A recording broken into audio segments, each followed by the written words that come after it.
Hi guys, आप कैसे हो? शायद आप बड़े मस्ती में होंगे।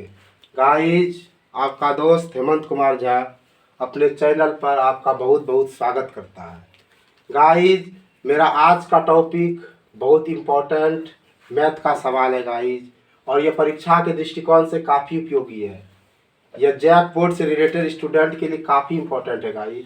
देखो, आज का टॉपिक क्षेत्रमिति पर आधारित एक प्रॉब्लम है कि एक जूस बेचने वाला अपने ग्राहकों को चित्र में दर्शाए गए गिलासों में दूध देता था। बेलनाकार गिलास का आंतरिक व्यास 5 सेंटीमीटर था, परंतु गिलास के निचले आधार में उभरा हुआ अर्धगोला था, जिससे गिलास की धारिता कम हो जाती थी। यदि गिलास की ऊंचाई 10 सेंटीमीटर थी तो गिलास का वास्तविक धारिता ज्ञात करना है। ठीक है, आप देखो, इसका सॉल्यूशन करो। आपके पास इस तरह का फिगर गिवन दैट है, ये फिगर आपका गिवन दैट है। इस तरह का आपके पास गिलास है, ध्यान से समझो। ये गिलास बेलन के आकार का है। अब देखो, सबसे पहले आपके पास देखो व्यास कितना है, डायमीटर यानी व्यास 5 सेंटीमीटर है। आप इससे आर निकाल लो। आर बराबर क्या होगा, d/2 यानी 5/2 यानी 2.5 सेंटीमीटर। ये आपका रेडियस हो गया। और गिलास की ऊंचाई देखो कितना है, एच कितना है, 10 सेंटीमीटर है। ठीक है, ध्यान से देखो। आप सबसे पहले बेलन का आयतन निकालो। ये बेलन आकार का है, बेलन का आयतन, और बेलन का आयतन होता है πr²h, और पाई का मान आप 22/7 या 3.14 जो लेना है ले लो। आर आपका क्या है, 2.5 पर स्क्वायर है, क्योंकि आर स्क्वायर है तो 2.5 गुणा 2.5 दो बार लिखेंगे, और एच आपका कितना है, 10 है। अब हम इसको सबको गुणा करेंगे तो कितना हो जाएगा, 196.5 196.25। ठीक है, 196.25 हो जाएगा, इतना सेंटीमीटर क्यूब। लेकिन देखो, यह वास्तविक धारिता नहीं है, इसको हम कहेंगे आभासी धारिता। आभासी धारिता, आभासी धारिता कहेंगे, ये वास्तविक नहीं है। लेकिन हमारे सवाल में कह रहा है कि वास्तविक धारिता निकालो। वास्तविक धारिता आप कैसे निकालोगे, देखो कुछ नहीं है, आप धैर्य बनाकर समझो, कुछ नहीं है। आपने ये जो निकाला बेलन का आयतन, ये आभासी धारिता है, और हमारा सवाल में कह रहा है कि वास्तविक धारिता। तो वास्तविक धारिता बराबर देखो क्या फॉर्मूला बन रहा है। आप आभासी धारिताओं में, आभासी धारिताओं में यह जो गिलास में ये अर्धगोला है, ये गिलास में जो अर्धगोला है ना, इसको आप माइनस कर दो।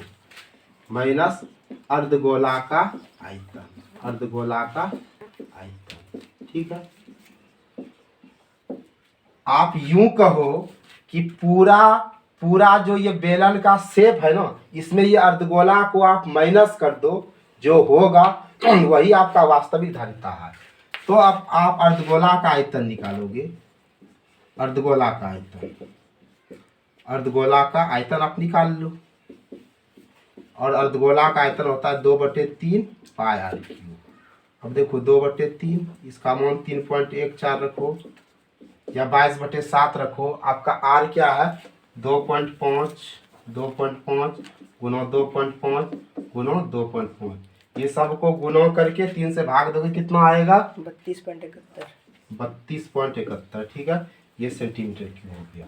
अब आप ध्यान से समझो कि इसका वास्तविक धारिता कैसे निकलेगा। तो आपके पास आभासी धारिता देखो कितना है। आभासी धारिता आपके पास दिया है 196.25, और माइनस ये अर्धगोला का आयतन कितना निकला, 32.71। आप इसको माइनस कर लो। 196.25 में आप कितना घटाओगे, 32.71 को माइनस करो। 5 में 1 गया 4, अब 12 में 7 गया, 7 5 12, यहाँ बचा 5 में 2 गया 3, 9 में 3 गया 6, और यहाँ बचा 1, यानी 163.54 क्या है आपका, सेंटीमीटर। तो धारिता है ना, तो ये क्यूब में निकलेगा। तो गाइज आप इसको समझे होंगे, एक बार मैं फिर से समझा रहा हूँ। आप एग्जामिनी कैंडिडेट हो और आप इसको बढ़िया से समझो कि ये आपके पास गिलास है और यहाँ देखिए आपको डायमीटर दे रहा है, व्यास 5 सेंटीमीटर है, डायमीटर 5 दिया है। आपको रेडियस का काम लगेगा, तो r बराबर d/2 निकालिए, तो 5 का आधा अढ़ाई हो गया। और ऊंचाई भी देखिए 10 सेंटीमीटर दिया है। आप इसके मदद से ये पूरा बेलन का आयतन निकाल लो, पूरा बेलन का आयतन निकालो, पायर स्क्वायर एच पे पूरा आयतन निकाल लो, ठीक है। लेकिन इसमें झमेला है, आपका ये अर्धगोला जो है, ये अर्धगोला का आप आयतन निकाल लो और पूरे बेलन के आयतन में आप अर्धगोला का आयतन घटा दो, आपका रियल धारिता निकल जाएगा। तो गाइज अब जरा हम इसको क्लियर करते हैं। अब देखो गाइज, अगला टॉपिक है आंकड़े से माध्य ज्ञात करना है। हमारा ये सवाल है, वर्ग अंतराल आपको दिया 0, 20, 20, 40, 40, 60, 60, 80, 80 और 100। इसका बारंबारता 17, 28, 32, 24 और 19 है। आप जब माध्य निकालोगे, आप वैसे माध्य को प्रत्यक्ष विधि से, पद विचलन विधि से और कल्पित माध्य विधि से निकाल सकते हो।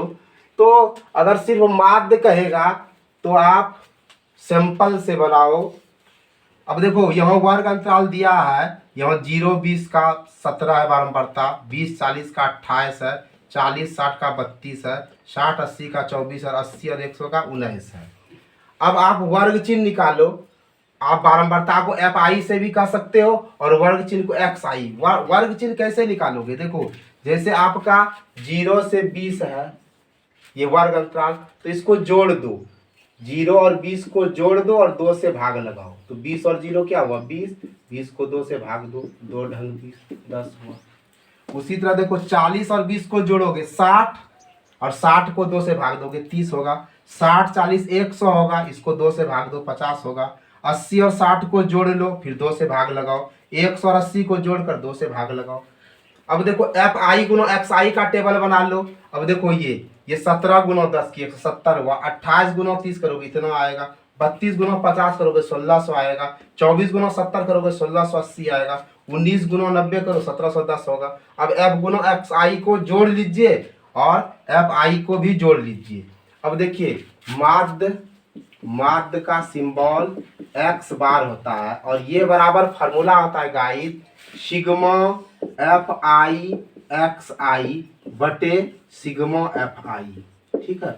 आप देखो ये एफ आई एक्स आई का जोड़ जो हुआ, यही सिग्मा एफ आई एक्स आई हुआ, ये है आपका 6000 और सिग्मा एफ आई कितना है? ये आपका 120 है। इसको कटा दीजिए आप, 12 पंचे 60, ये आपका 50 हो गया। तो गाइस ये माध्य निकालना कोई बड़ी चीज नहीं है। आप देखो इसको आराम से, ये आपके पास दिया ही, ये 2 चीज दिया ही रहेगा। आप इससे एक्स आई निकाल लेना। एक्स आई निकालने के लिए इसको जोड़ के 2 से भाग दीजिएगा, इसको जोड़ के 2 से भाग दीजिएगा, निकल जाएगा। फिर आप एफ आई गुना एक्स आई करते जाइएगा, एफ आई गुना एक्स आई करते जाइएगा, एफ आई गुना एक्स आई करते जाइएगा। एफ आई गुना एक्स आई को जोड़ लीजिएगा, इसको ऊपर पे रखिएगा और बटे देकर इसको नीचे लेके कटा दीजिएगा, तो आपका माध्य निकल जाएगा। तो गाइज आप इसको समझ गए, जब इसको जरा क्लियर करते हैं। गाइज अब हम आंकड़े की माध्यका समझेंगे। देखो वर्ग अंतराल आपका दिया है 0, 10, 10, 20, 20, 30, 30, 40, 40, 50, 50, 60। इसका बारंबारता दिया है 5, 8, 20, 15, 7, 5।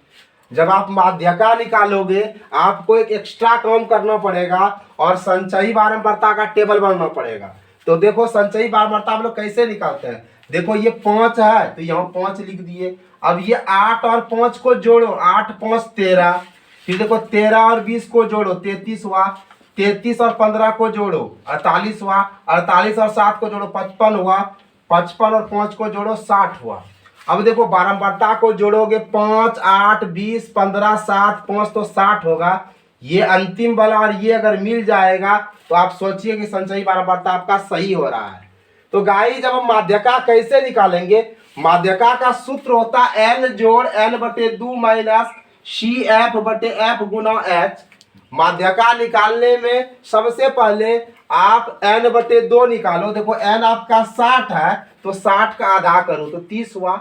अब देखो माध्यक वर्ग कैसे निकालोगे, आपका ये 30 जो आया तो देखिए संचयी बारंबारताओं में कहीं आपको 30 मिल रहा है तो खोजिए, आप कहिएगा कहीं 30 नहीं मिला। तो देखिए ये 30 जो आया यानी n/2 जो आया इससे ठीक थोड़ा सा बड़ा। तो देखिए ये 5 तो एकदम में छोटा हो गया ना, 13 तो एकदम छोटा हो गया। अब यहाँ देखिए ये 33 देखिए, ये 48 देखिए, ये 55 देखिए, ये 60 देखिए, सब 30 से बड़ा है।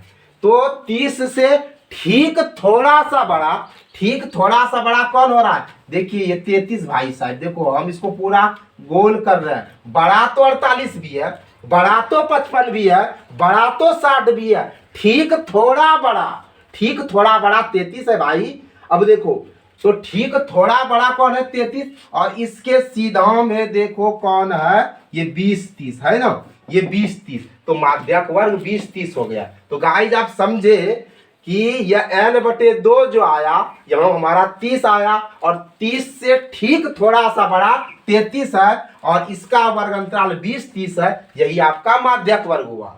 अब देखिए आपको सूत्र में l का क्रम लगेगा। l क्या हो गया? 20, यानी माध्यक वर्ग का निम्न सीमा, ये निम्न सीमा है, ये उच्च सीमा है, ये छोटका वाला निम्न सीमा 20 हो गया l। अब देखिए f क्या हुआ? f जो माध्यक वर्ग है, माध्यक वर्ग हमारा 20-30 है ना, इसका बारंबारता यानी यही f हुआ, ये f हुआ, ये आपका माध्यक वर्ग हो गया। ध्यान समझिए, ये आपका माध्यक वर्ग हो गया, ठीक है। और इसका जो निम्न सीमा है वो l हुआ यानी 20 हुआ। अब देखिए इसका बारंबारता यानी 20 है तो ये आपका f हुआ। और ये CF क्या हुआ? माध्यक वर्ग से ठीक पहले वाला संचयी बारंबारता। माध्यक वर्ग ये तो है ना, ये तो ना, तो इससे ठीक पहले वाला, ठीक पहले वाला 13 है ना, तो ये आपका CF हुआ। तो CF क्या हो गया? 13। और ये H क्या है? ये 0, 10, 10, 20, 20, 30, इसमें ये अंतराल देखिए, इसको वर्ग अमाप कहते हैं। तो 10 में 0 घटाइएगा 10, 20 में 10 घटाइएगा 10, 30 में 20 घटाइएगा 10, 40 में 30 घटाइएगा 10, 50 में 40 घटाइएगा 10, तो ये H निकला, ये वर्ग अमाप, H बराबर 10। अब इसको बैठाइए तो L आपका देखिए कितना है? 20 है, ठीक है। n/2 कितना निकला है? 30 निकला है। CF आपका कितना निकला है? 13 निकला है, बटे F आपका कितना है? F है 20 और गुना H कितना है आपका? 10 है, ठीक है। लिख दीजिए 20 जोड़ 30 में 13 घटाइएगा तो 7 हो जाएगा। 7/20 गुना 10 हुआ, कटाइए 10 दूनी 20, ये 20 हुआ। और 7 को 2 से भाग दीजिएगा तो क्या हो गया? 3.5 होगा। इस दोनों को जोड़िएगा तो क्या हो जाएगा? 3.5 5 की 5 23.5। थोड़ा मिस्टेक हो गया, 20 में तेरा घटेगा 17 होगा। जरा रुक जाइए भाई। यहाँ देखिए 20 है और यहाँ क्या हो जाएगा आपका? ये 10 दूनी 20 हुआ, 17/2 हुआ है। 20 और 17 का आधा क्या होगा? 8.5 होगा। अब जोड़िए आप 20 में 8.5 जोड़िए, 5 की 5 28.5 निकल गया इसका। अब देखिए जरा 1 मिनट आप और ध्यान रखिएगा, जब आपको एग्जाम में माध्य आएगा, ठीक है, तो आपको सिर्फ अगर माध्य ज्ञात करने कहेगा तो आप प्रत्यक्ष विधि का इस्तेमाल कीजिएगा, प्रत्यक्ष विधि। और प्रत्यक्ष विधि में आप ये फार्मूला याद रखिएगा, x बार बराबर सिग्मा fi xi बटे सिग्मा fi। आप प्रत्यक्ष विधि का जब यूज कीजिएगा तो ये आपको इजी पड़ेगा और आप इसका यूज खुलेआम कीजिएगा। तो गाइस आपको वीडियो वाचिंग के लिए बहुत बहुत धन्यवाद। जय हिंद, जय भारत।